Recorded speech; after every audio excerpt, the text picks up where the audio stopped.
Another month, another child murdered. And more questions for social services. It's okay them saying they're going to help to make changes and it shouldn't have happened and they're sorry. But sorry's not good enough. This time the victim is murdered by the woman Birmingham Social Services chose to care for her.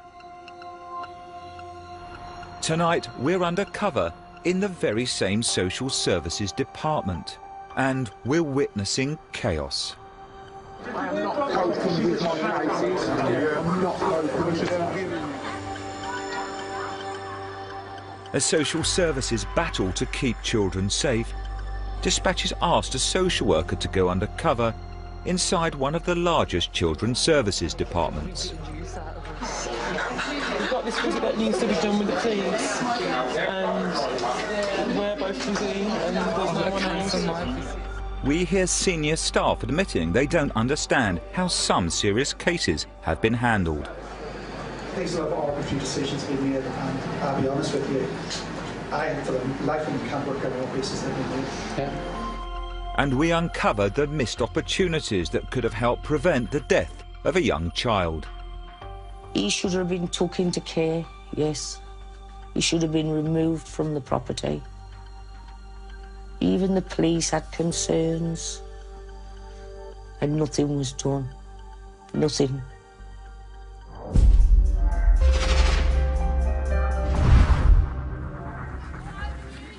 Yeah, I can tip-top. A minute, sweetheart. This is Keegan Downer. She's in the garden of her foster carer, who's been looking after her since she was 5 days old, having been removed from her birth mother, a heroin addict.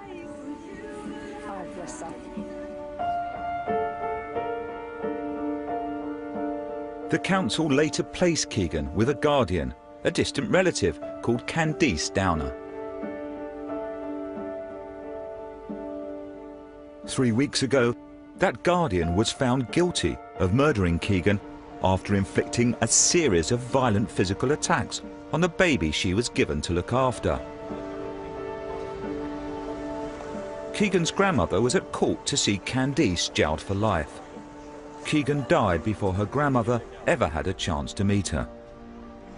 Not meeting your grandchild, or to see her grow up, or to hear her laugh, or to ever get married and all that, it means a lot. It's your it's not your own child, it's your grandchild, so it's more. The tragic case of Keegan Downer, which ended today in Birmingham Crown Court, joins a long line of cases where children have been killed by those who were supposed to protect them from harm. Darren Marr knew baby Keegan well because he regularly helped care for her before she was handed over to Candice. She was gorgeous, just the way she was. She was actually perfect in every way. And then from there, we saw her grow and become a good, beautiful girl she was. And this was actually taken a day before she left. The day before she left to go to Candice. She was thriving, she was happy, and as you said, she's got the ponytails in. She just looks amazing. The police came out to your house and told you, and what was your reaction to that? None. I just couldn't understand it, why. And I know I keep carrying on why, but we just don't know. There was nothing wrong with Keegan before she left. Birmingham Council now deals with more than 10,000 cases each year where concerns have been raised about a child's safety. The council's Children's Services Department has been consistently criticised by Ofsted. In 2013, the Watchdog's chief inspector called it a national disgrace. Birmingham says it's made fixing children's services a top priority. Last summer, the councillor in charge of children's services, Brigid Jones, claimed the council was successfully implementing its recovery plan.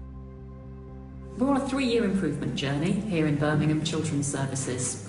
We've just completed the first year of that. We've always been clear it's going to take more than 1 year to fix children's services, but gosh, what a difference we've made in the last year.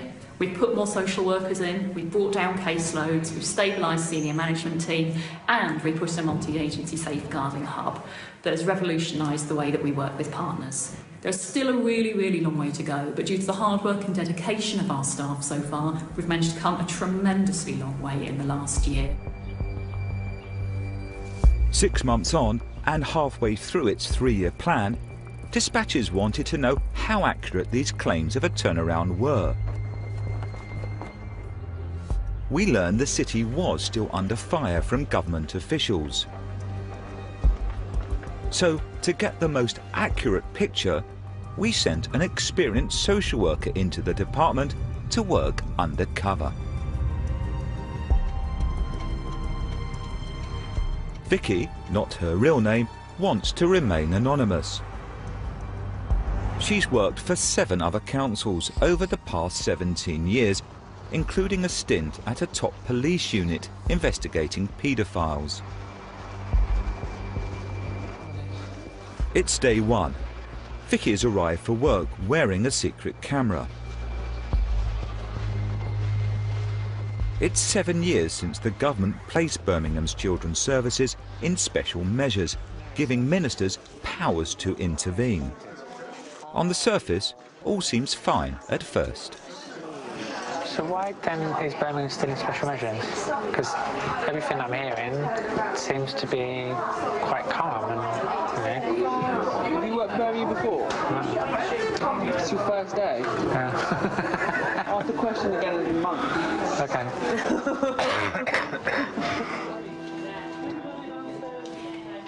It would take Vicky a lot less than a month to hear of real concerns. In December, a government order gave Birmingham Children's Services until April to sort out staffing problems and stop so many social workers leaving.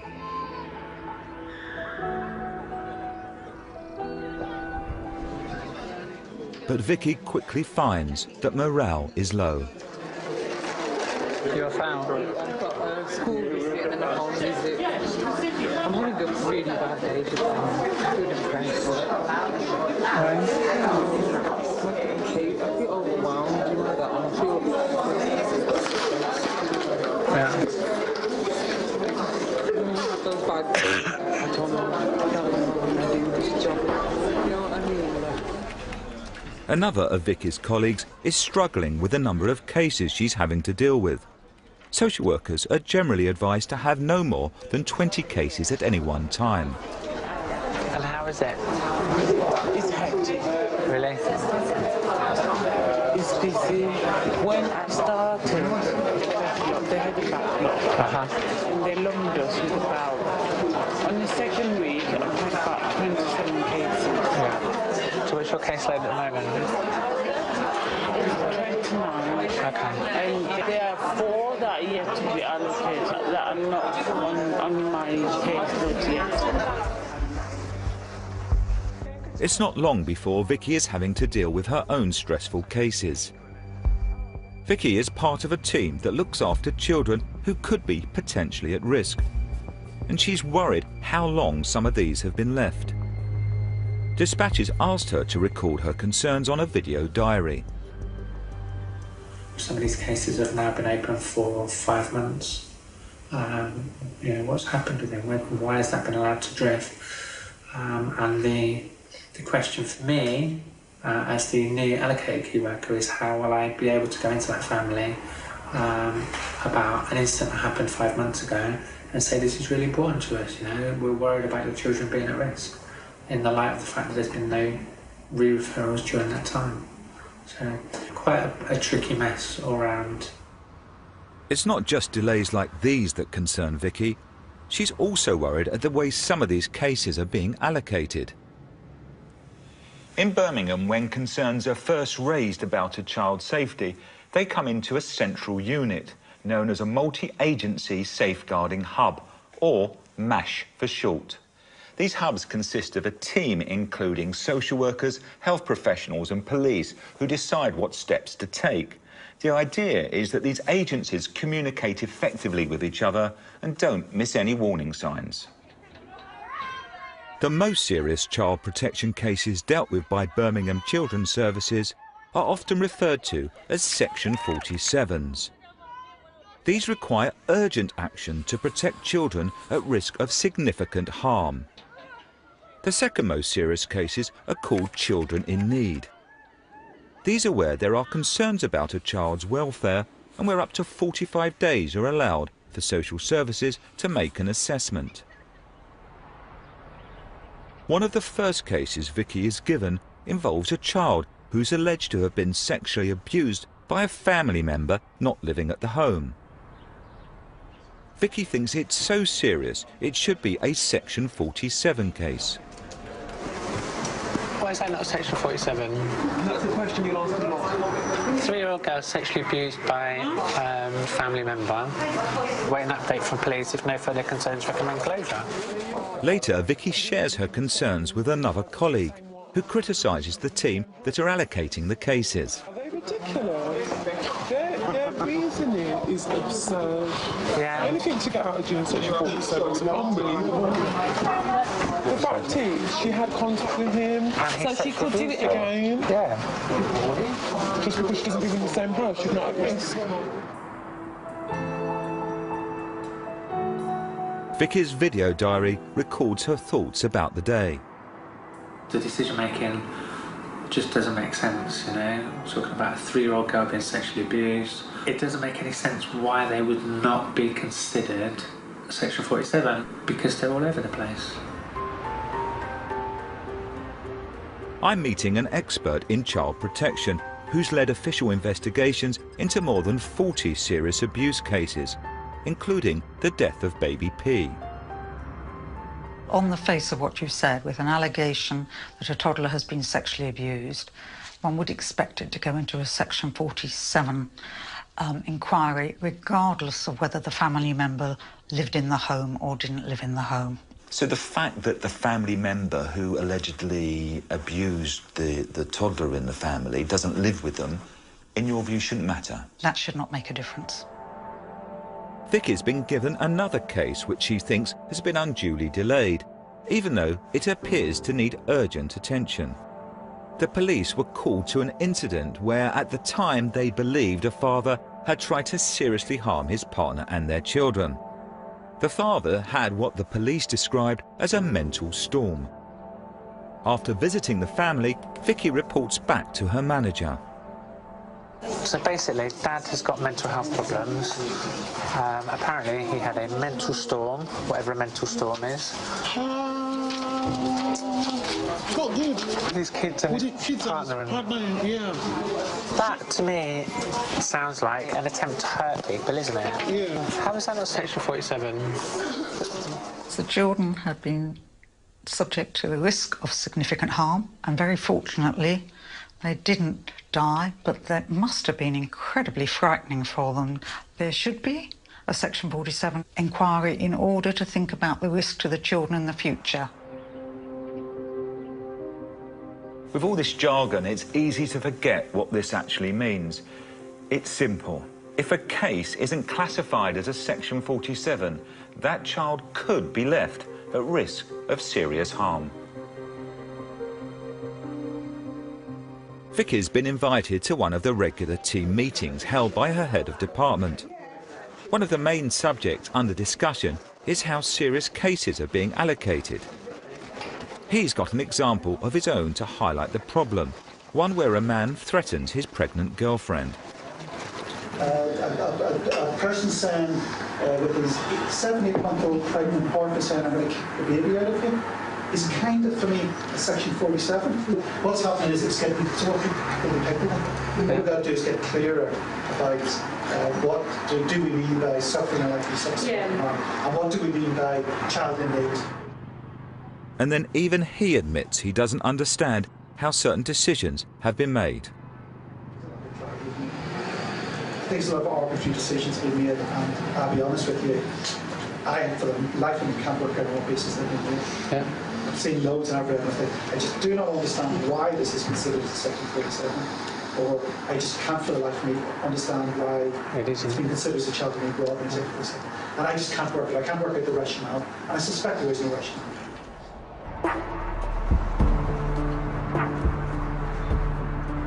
I meet up with Vicky to record some of her thoughts about her first weeks in the department. She wants to talk about the manner in which cases are being allocated and about those remarks made by the head of her department. I just can't work it. I can't work out the rationale, and I suspect there is no rationale. Is that worrying? Incredibly worrying, yeah. One of the keys to making sure that children are safe and that the local authority teams are doing the work that they need to do is that there's consistent decision makings. Official inquiries into the deaths of vulnerable children often focus on mistakes made by social services in allocating cases. We see in the background a number of times where there were missed opportunities that could have actually enabled staff to learn more about what was happening in the home and what the actual risks were that sometimes don't get found out until it's too late. Coming up, we reveal the opportunities missed by Birmingham Children's Services that could have helped prevent the death of another young child.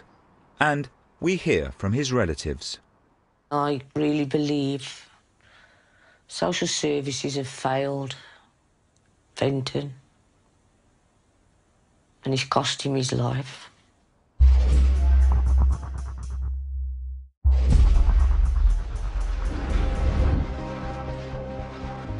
We're undercover in Birmingham Children's Services. We've discovered concerns that serious cases are not being properly handled, potentially putting children at risk. And tonight we can also reveal the serious mistakes made by Birmingham Social Services that could have saved the life of a 23-month-old boy.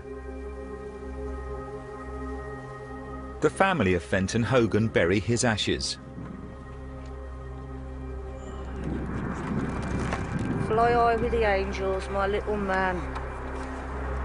Love and miss you. Dad and Granddad. Fenton was poisoned in 2013 by his mother, Kelly Emery, a drug addict. Fenton was a playful little boy. I had him every weekend.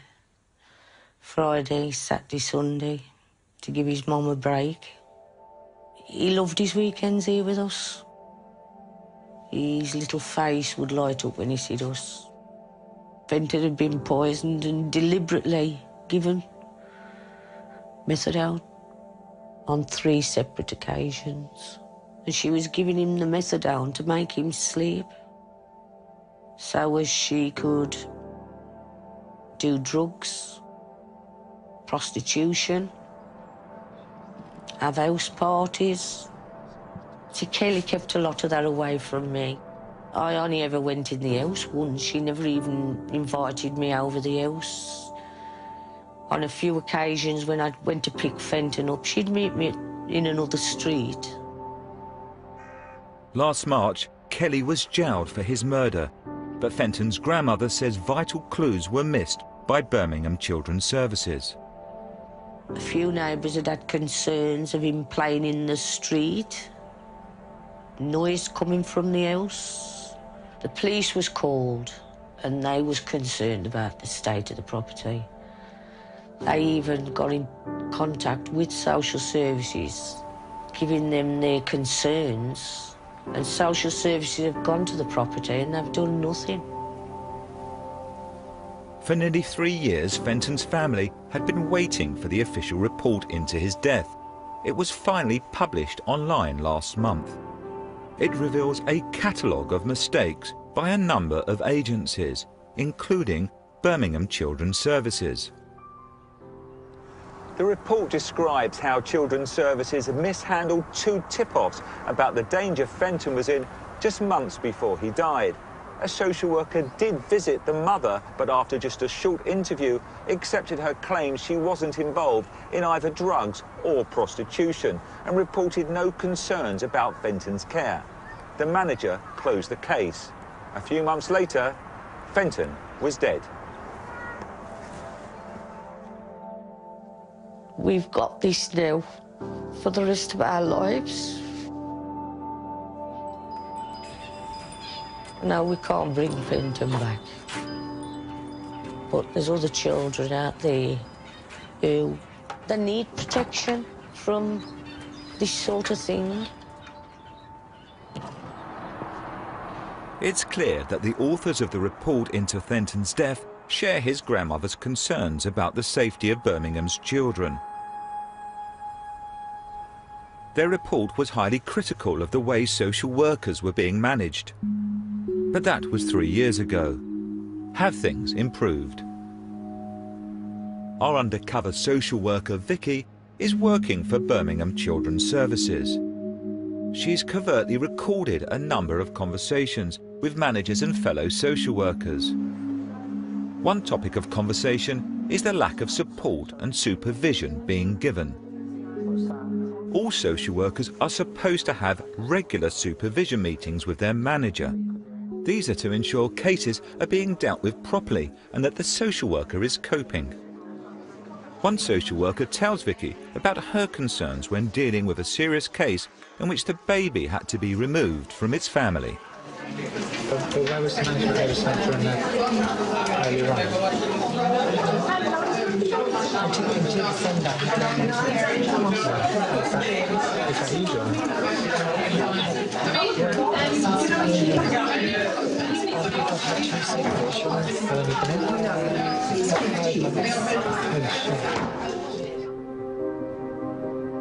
Having such limited supervision appears to be in breach of Birmingham's policy that social workers should be supervised at least once a month.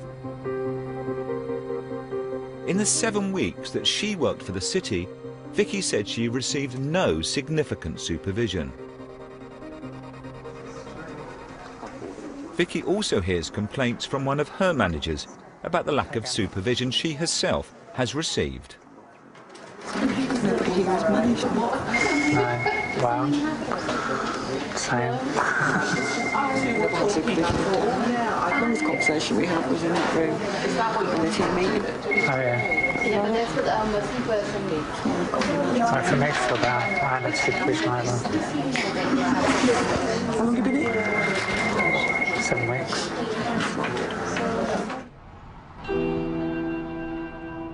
Vicky's been working for 17 years in this profession and understands the critical importance that proper supervision plays in keeping social workers and their managers on track.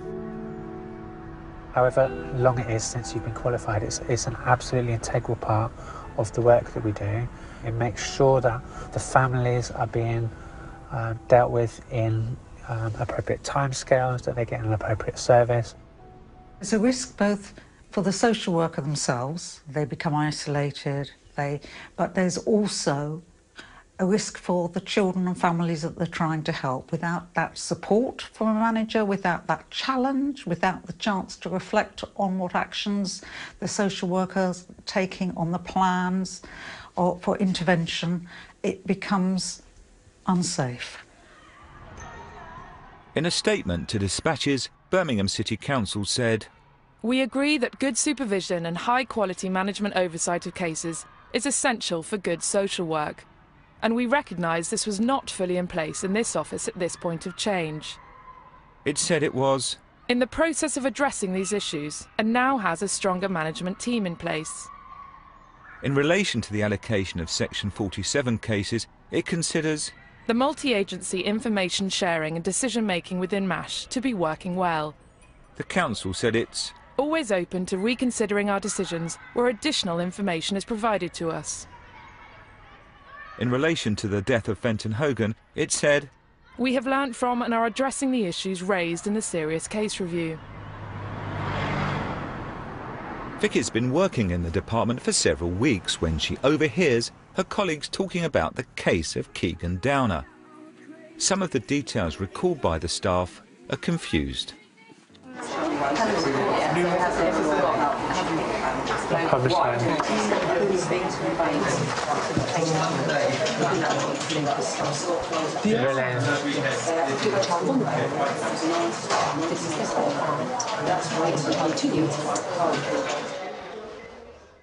The case is a sensitive subject. It was social workers who used to work here that placed the murdered baby in the care of a killer. We placed the child in January 2021 down to God, poor baby. Definitely are.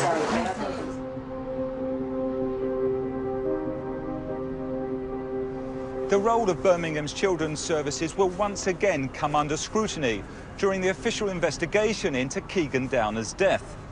The court heard that 4 social workers were involved in placing Keegan with the woman that would go on to brutally murder her, that a medical assessment of that woman went missing, and that nobody from social services visited Keegan in the last 3 months before she died. One area investigators will focus on is how social services used a procedure known as a special guardianship order. This is an increasingly common way of placing children at risk when they've been removed from their birth parents. It's a halfway house between long-term fostering and adoption. A council has to go to court to get one of these orders and place a child with a guardian, typically a family member or a friend. Birmingham's policy now says that children placed with guardians should be visited at least once a month for up to 6 months. But that policy was not in place when Keegan was handed over last year. Britain's leading child protection charity believes that such follow-up visits are critical. Keegan had had a difficult start to life. That had been quite a significant decision to make in terms of moving her from a settled foster placement to her new life under a special guardianship order. One would expect that those checks would continue and visits would continue to check on Keegan's well-being for a significant period of time, for months, to ensure that she's settled and that there were no other problems occurring, which of course we know tragically now that from June onwards there were significant problems occurring and Keegan was being significantly harmed. According to the senior police officer in charge of investigating Keegan's murder, such a visit could have saved Keegan's life. Given the scale of the injuries inflicted on Keegan, if social services or somebody had visited the family within a month, 2 months of Keegan's death, how obvious would it have been that there would have been problems? I think it's reasonable to say that, given the horrific nature of some of the injuries, some of those would have been obvious to any ordinary person. The way that Birmingham handled another special guardianship order caused Vicky to be concerned. A junior social worker confides in her about how he recently completed one of these orders. Your SJ thing you did in 3 weeks. I wrote it in about 3 to 4 weeks. Do you know how long an independent social worker would get to do that report? So if they, could be 3 months. It isn't just the lack of time this social worker says he was given, but the lack of support he says he received. I just was blown away by the whole thing, because when it come to it and me having to go to court, that Birmingham didn't care of me, not me writing it, didn't even seem to bat their eyelids. Later, he reiterates his concerns. But when I was doing SGM and I was going to court that week, I was like begging managers to come in there and support me. It seemed to bat their eyelids. Now, what he talked about was the fact that he had to beg managers. Beg? Yeah, that was the word that he used, was that he had to beg managers to come to court with him. And eventually one manager that he asked did go to court with him. And he said that manager was very helpful, very supportive, but the fact that he had to go around different managers to try and get somebody to come to court with him in the first place it's bizarre. It's absolutely critical where social workers are undertaking assessments that are going to result in decisions that are important, are significant in terms of the safety and welfare of children, that supervision is there.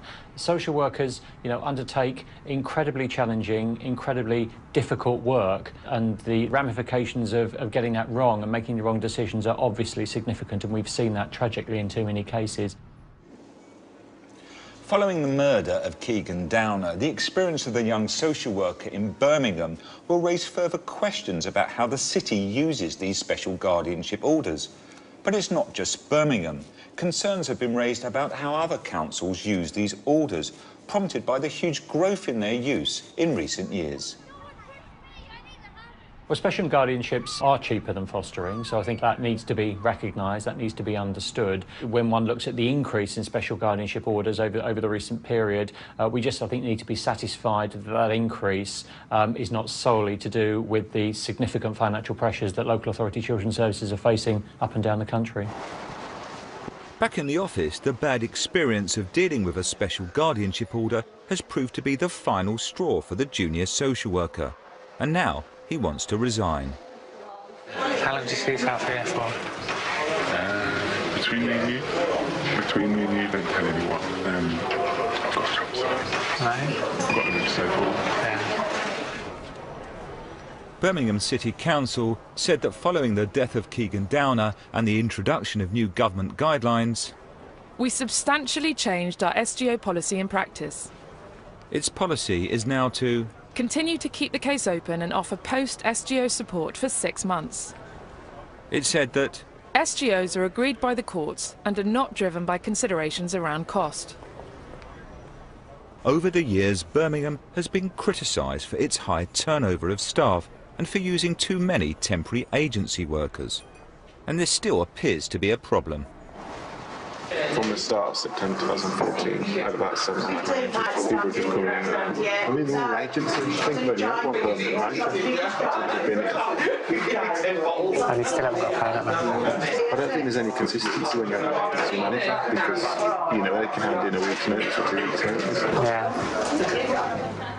Well, where there's an over-reliance on agency staff within a local authority area, it can result in fractured decision-making. I think if we have a situation where children and families are passed between a number of different social workers, agency social workers over a relatively short period of time, that can cause problems in decision-making. It can cause problems in continuity of decision-making and continuity of care for the child as well.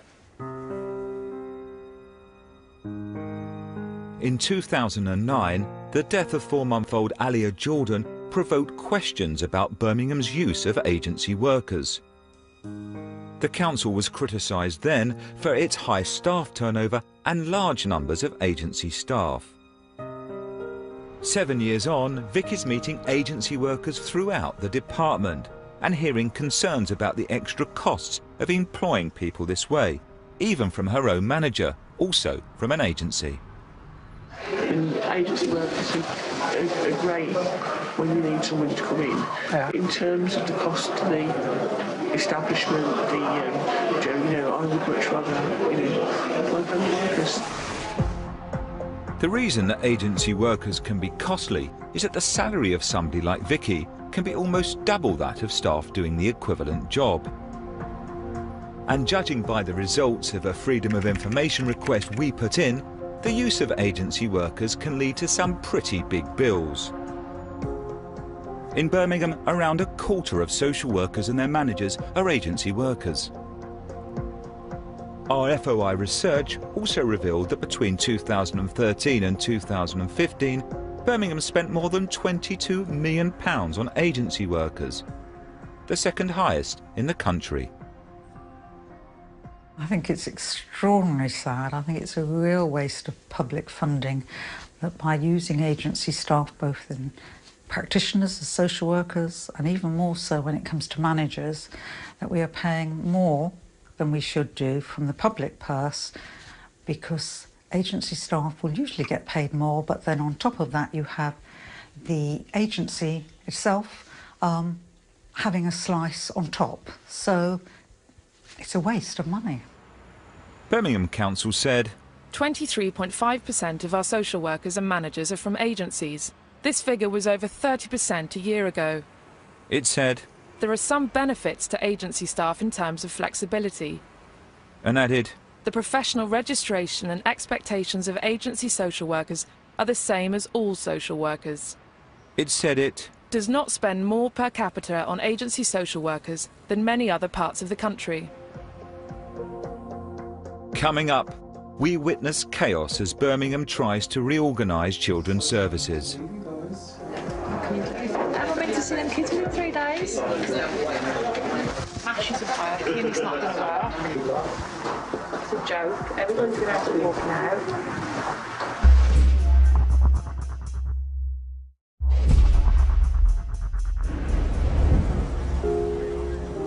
Dispatches has sent a social worker into one of the country's most crisis-torn children's services. The department has seen constant change, and our undercover social worker is about to witness the effects of a further shake-up. At this meeting, Vicky and her colleagues learn that the head of department is moving on. He's off to run the unit, which initially allocates cases, the so-called multi-agency safeguarding hub, or MASH for short. It's a change that unsettles some staff. Can I ask? Obviously what you're saying to us is good, but then you're going to the MASH and you're going to have another head of service. Yeah, let's try something different. Absolutely. Yeah, it's difficulty, isn't it? One social worker who's been in Birmingham for 2 years isn't happy about the frequent changes. One of my worries is that we again, this is the third head of service that we're about to have, that's going to be coming with these new ideas, going to be coming to change the world, and again, it's learning a whole new process, and you've got, I don't know how you guys feel, but you feel like you've just learned this process and now you're told to change it again. The changes will upset some of the staff during Vicky's final few weeks. It's the last thing the council needs. In December, the government ordered Birmingham to make a number of changes. Most pressing of all was to sort out its staffing problems. It gave the council a deadline of last month to secure a high-quality and stable social care workforce. The fallout from the reorganisation is not making this an easy place to work, as Vicky reflects in her video diary. There was a feeling, certainly leading up within the last few weeks, of chaos, of things being ill thought out, rushed through, and there being a real lack of leadership in terms of what was going to happen, how that was going to impact on people, both within the teams but also families. The changes are supposed to ensure that cases are properly allocated, the very problem that Vicky identified from the outset of our investigation.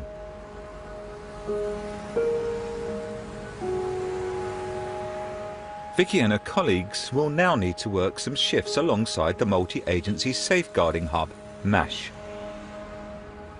But some social workers aren't allowed to sit in parts of the room in the building used by the MASH team, because they don't have the required police clearance to view certain computer databases. This lack of pre-planning has caused chaos. Vicky's former head of department, who's now running MASH, is holding an emergency meeting to discuss the problem caused by inadequate security clearance. What we have this week and what we might have next week, and is another desk at the far outside that area where social workers can't sit. And we could reorganise the desk so it was adjacent to that restricted area. It doesn't have to be, if I was outside, it can be next to it. It doesn't have to be about 100 miles away. Then you can't sit in that area. You just can't cross a sort of very little line. Right. Which means that if you want to have a strategy meeting, you're going to have to do it on the telephone. So we have a slightly weird situation where if was on duty tomorrow, she'd sit at another desk and she'd phone the police officer who she didn't see. Well, I've just done it. Some of the staff weren't properly security vetted, so they could be in the same room as the police, but they couldn't actually talk to them. They had to pick up the phone and talk to them on strategy meetings.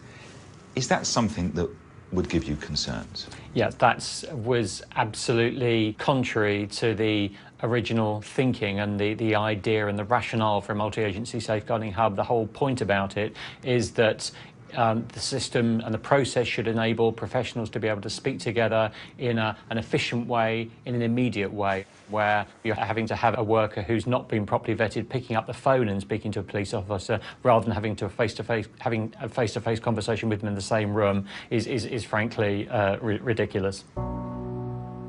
The city's chief social worker has wider concerns for Birmingham Children's Services and tells the team how high the stakes are. This is a city under huge pressure to deliver great services for children.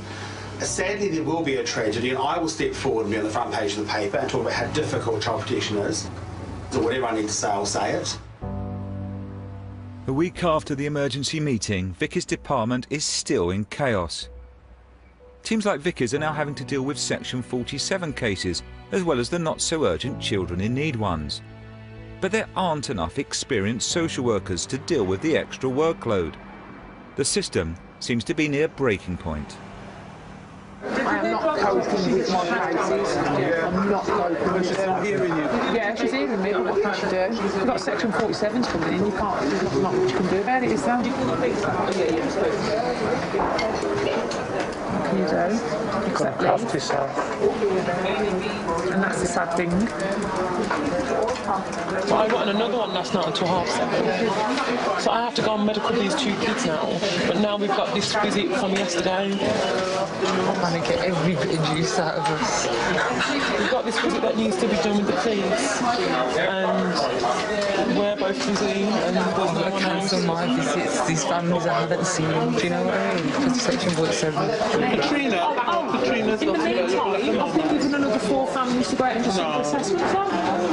And yet I'm on duty 4 days this week, and we're meant to see them kids within 3 days. Mash isn't working, it's not going to work. It's a joke. Everybody's going to have to be walking out. I meet up with Vicky to hear what she thinks about the reorganisation. Given your experience there, what concerns do you have about the way these changes have been implemented? People are talking about the fact that this is going to increase the workloads and they're going to have less time to be able to clear the work, which is going to make it a far more pressurised working environment for social workers. And in those situations, people vote with their feet. They leave and they'll move somewhere else. And the workers that you'll see that are leaving are the more experienced workers, which in this new system in Birmingham are the ones that they desperately need to hang on to. Vicky's soon to leave herself, and the government's April deadline for Birmingham to stabilise their workforce is fast approaching. From what Vicky's seen, it's a deadline that is unlikely to be met. Even before the chaos caused by the new changes, many of Vicky's colleagues had already had enough. Sorry to have to leave you guys, but I think it's time to move on. I've been in Birmingham a long time now, so it's time for me to move on. I've got this feeling you'll be like me to move on. So we need to work out a leaving do for you unless we do it. And the third thing, I really don't want to have to tell you this, but I've got a permanent job. So I will be going. I've given a month's notice. Where you got a present down here? Oh my God! Sorry. I'll keep up. I'm going. Just Several more of Vicky's colleagues have also told her they're leaving, and Vicky's time as an undercover reporter is also over. See ya.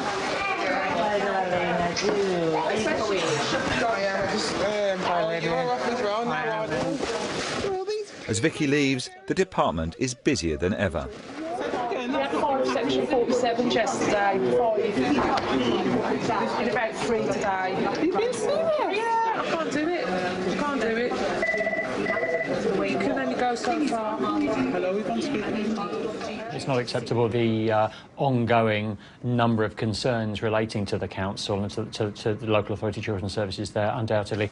It is an incredibly challenging environment, but I think Birmingham are going to need to take and continue to take urgent steps to ensure that they do whatever is necessary to ensure that their provision of care for vulnerable children across the city is improved to a level where that's actually acceptable. Vicky's spent 7 weeks inside one of Britain's most troubled children's services departments. Even this highly experienced social worker has been shocked by what she's witnessed. She leaves her colleagues battling to do their best, but has little confidence for the future.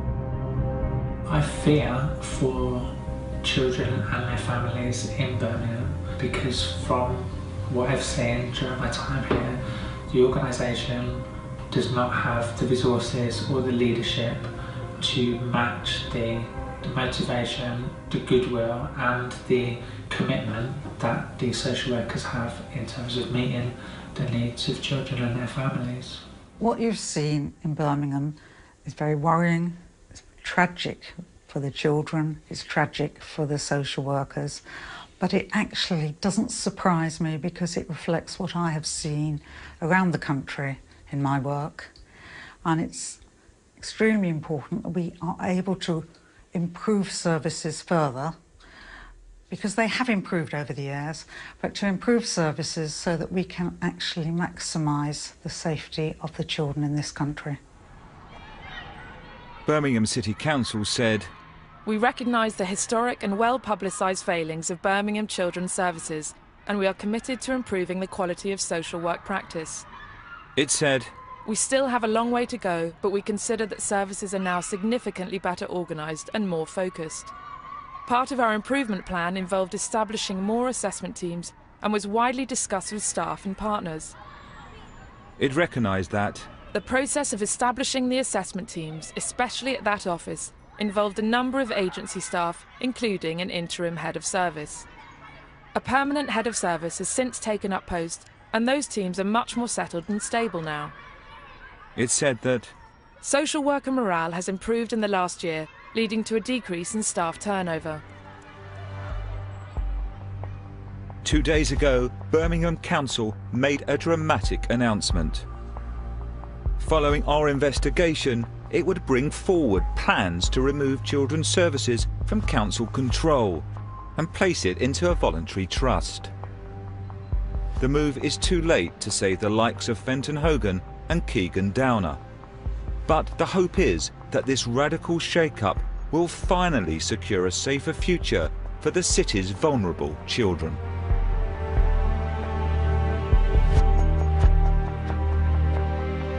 There's support information available online. Go to the website channel4.com/support. Next Wednesday from 9 o'clock, gun crime in 24 hours in police custody.